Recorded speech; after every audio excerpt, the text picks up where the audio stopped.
Connaissez-vous l'histoire d'une jeune femme transformée en serpent par sa mère? Avez-vous deviné? Non? Oui? Il s'agit d'une ancienne et célèbre légende européenne, la fée Mélusine. Issue des contes populaires et chevaleresques du Moyen-Âge, la fée Mélusine est devenue un personnage culte de la mythologie française. Elle prend naissance dans nos régions, le Poitou, à Lusignan. La ville remonte à l'époque des Celtes, où elle existait sous forme d'oppidum, ou ville fortifiée. L'histoire de cette commune est étroitement liée à celle des seigneurs de Lusignan, devenus rois de Chypre, de Jérusalem et d'Arménie lors de leur épopée vers l'Orient.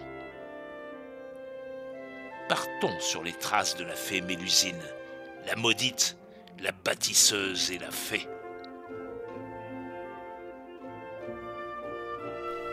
Terriblement féministe, c'est l'un des rares contes où les femmes imposent des conditions et ne sont pas endormies ou statiques en attente d'un baiser. Au contraire, elles se transforment en créatures dangereuses.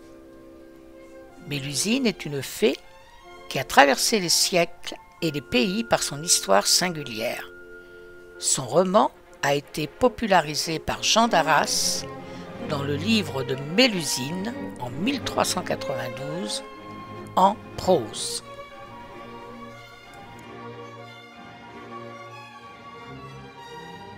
La fée Précine, mère de Mélusine, jette un sort à ses 3 filles pour avoir offensé leur père Élinas, roi d'Albanie. Elle attribue à Mélusine la malédiction suivante. Chaque samedi, ses longues jambes se revêtiront d'écailles et prendront l'aspect d'une queue de serpent. Si on la surprend dans cet état, jamais plus elle ne reprendra forme humaine. Pour contrer le maléfice, l'homme qu'elle épousera ne devra point chercher à la voir ce jour-là. Un beau jour, Raymondin part avec son oncle, le comte de Poitiers, à la chasse au sanglier. La poursuite de l'animal se termine mal. Le neveu tue accidentellement son oncle lors de la mise à mort de la bête. Envahi par un profond chagrin, il erre à l'aventure à travers la forêt de Coulombiers. Au détour d'un chemin, il aperçoit 3 jeunes filles dans une clairière. Mélusine lui sourit et vient lui parler. Elle lui promet bonheur et prospérité s'il consent à l'épouser, en révélant qu'elle connaît son nom ainsi que l'accusation dont il est l'objet. Toutefois, il doit en retour ne jamais chercher à savoir où elle va et ce qu'elle fait le samedi. Raymondin, ébloui par la beauté de la jeune fille, accepte et les noces sont célébrées. En épousant la fée, Raymondin devient le plus puissant seigneur du Poitou. Mélusine, la bâtisseuse, construit le château de Lusignan sur les terres de son mari. Elle se plaît aussi à parsemer les collines alentour de majestueuses cités et forteresses.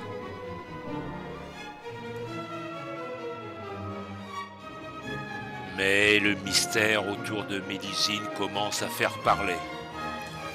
Des 10 garçons nés de leur union, chacun d'eux présente une infirmité.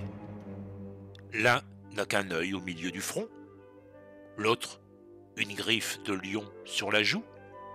Et pourquoi diable Mélusine s'enferme-t-elle donc tous les samedis? Convaincu par son frère jaloux, Raymondin cherche à percer le secret de son épouse. À ces mots, fou de colère, il repousse la table loin de lui, entre dans sa chambre, prend son épée, la met à sa ceinture et court à l'endroit où il sait bien que Mélusine se cache tous les samedis. Là, il trouve une solide porte de fer très épaisse. Auparavant, il n'a osé avancer jusque-là.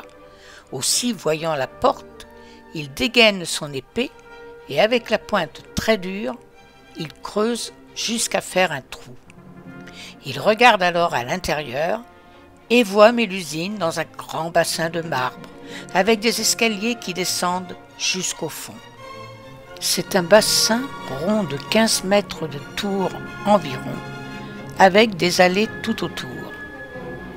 Il vit Mélusine dans le bassin. Jusqu'au nombril, elle avait l'apparence d'une femme et elle peignait ses cheveux. À partir du nombril, elle avait une énorme queue de serpent, grosse comme un tonneau, pour mettre les harengs, terriblement longue, avec laquelle elle battait l'eau qu'elle faisait gicler jusqu'à la voûte de la salle. Quand il voit cela, Raymondin s'attriste d'avoir trahi son secret sur les mauvais conseils de son frère et d'avoir manqué à la parole qu'il avait donnée. Un immense chagrin l'envahit aussitôt. Il court dans sa chambre de nouveau, prend un morceau de cire et rebouche le trou fait dans la porte. Puis il va dans la grande salle où il retrouve son frère.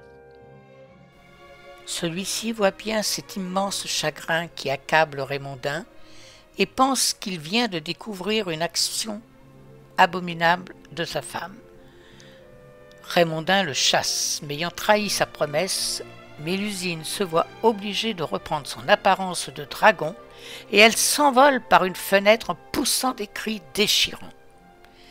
Et elle réapparaîtra ainsi chaque fois que l'un de ses descendants sera près de mourir.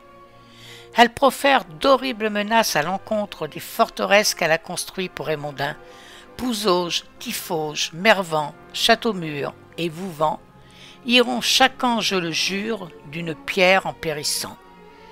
Certains disent qu'elle revient encore certains soirs hanter les ruines de ces châteaux. Selon la légende, cette fée avait construit en une nuit le château de Lusignan, à l'époque sur les terres du comte de Poitiers. Elle obtient pour son mari Raymondin le lopin de terre que pourra délimiter une peau de cerf. Rusée, elle fait découper la peau de cerf en fines lanières et obtient auprès d'un comte le domaine de Lusignan. Elle garde l'image d'une fée bâtisseuse au travers des siècles. Elle est une fée de l'amour et de la passion. C'est un mythe éternel.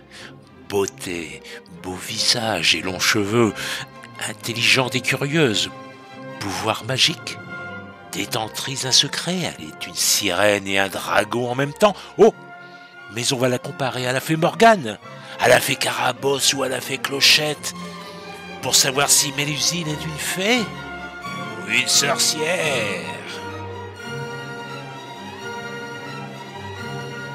Nous vous remercions de votre écoute et n'oubliez pas de liker et de cliquer sur la petite cloche pour nous suivre vers de nouvelles aventures.